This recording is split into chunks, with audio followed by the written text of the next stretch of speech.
I want to start with something that not many people talk about, which is how confidence is actually an incredibly personal thing and very individually based. And since it's individually based, the more we can develop our self awareness, the more confident we can become. So many people struggle with confidence, even at high up levels.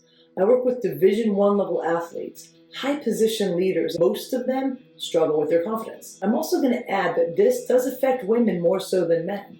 And so the question is, how do you build confidence? How can we be more confident managers, athletes, teachers, parents, just confident people in general?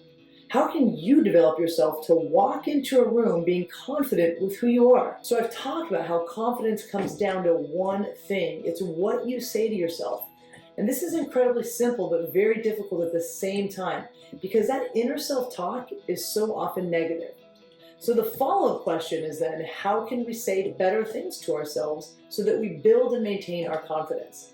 This is where confidence becomes an individual process, very connected to our experience or life story. So to build confidence, you've got to build up your sense of self.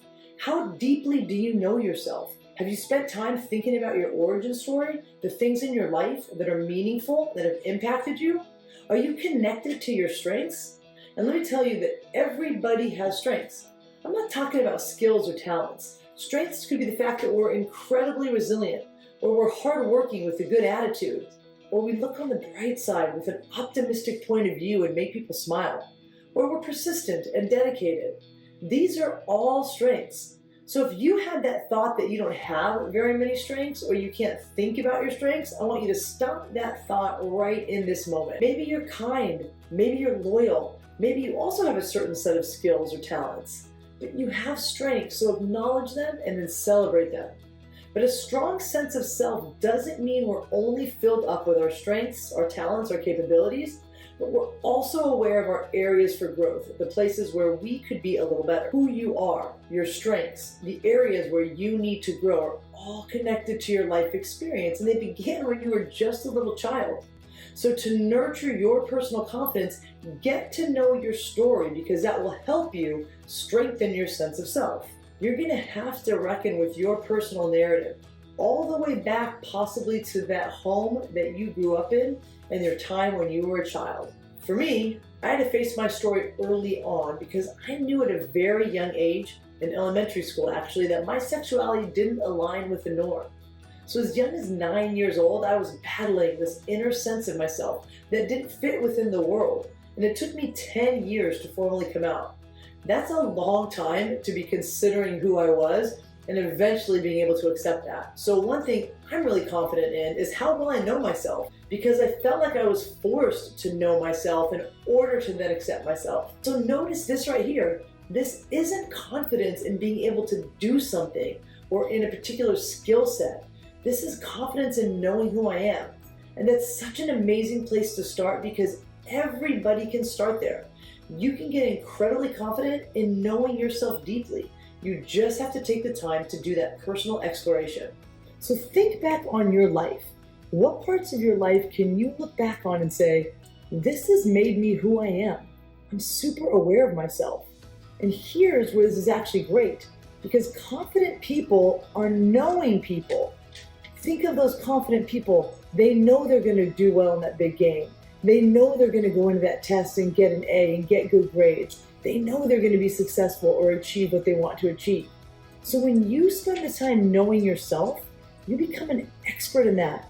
And that's confidence building right there. So you can hold your head up high and walk through the world with this deep security, knowing that nobody knows you better than you.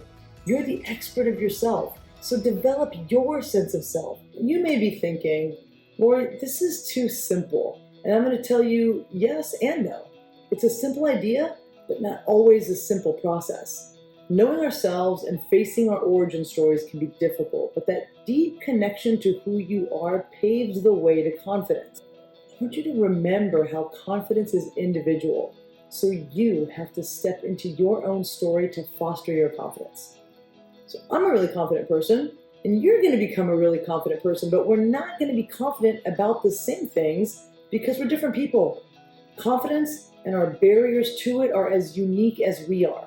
So we start by telling ourselves our own story and getting very connected to that. And then we learn to disrupt the thoughts that are keeping us stuck in a negative place.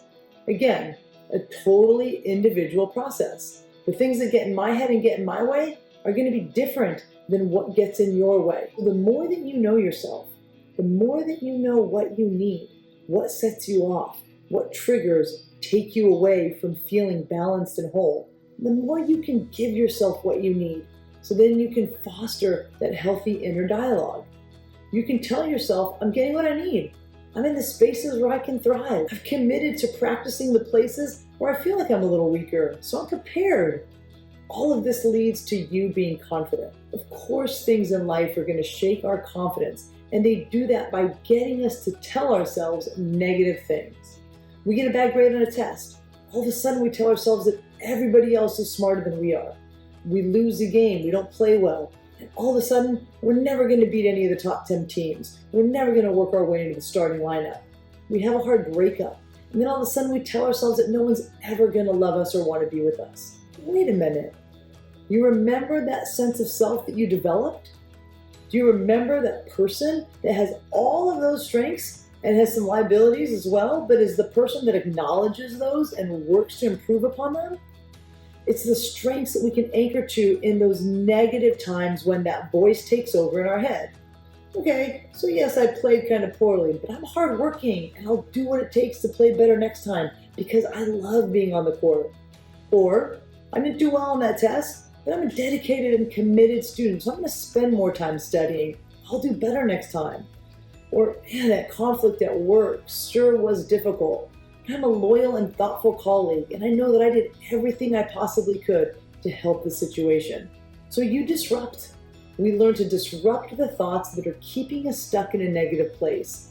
We acknowledge a situation that didn't go as well as we'd have planned or hoped, but then we anchor to our sense of self that reminds us that our strengths will help us through this. Again, not our skills or talents, but our deeper strengths of who we are. We will recover from this. And confidence does not mean that we always think of ourselves as hot shit or totally awesome.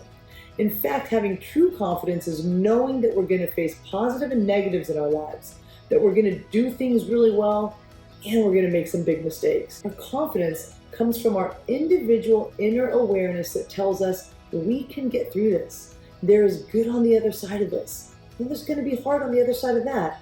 And then good again. And then hard. We can handle it because we know who we are. So take the steps to grow that individual confidence. 1, develop your sense of self. Not a small step, but a critical one.